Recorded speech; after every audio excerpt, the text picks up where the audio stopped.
أشكر لك ما أديت وما أنجزت وما أوفيت.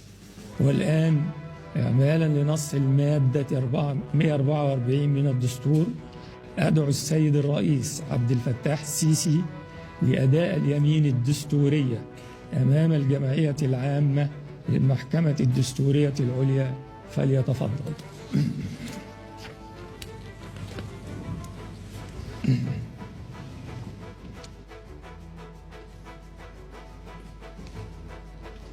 بسم الله الرحمن الرحيم.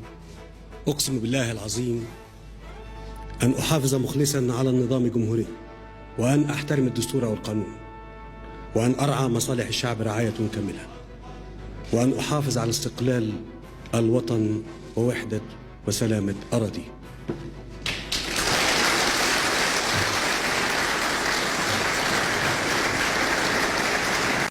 بسم الله الرحمن الرحيم. أقسم بالله العظيم أن أحافظ مخلصا على النظام الجمهوري،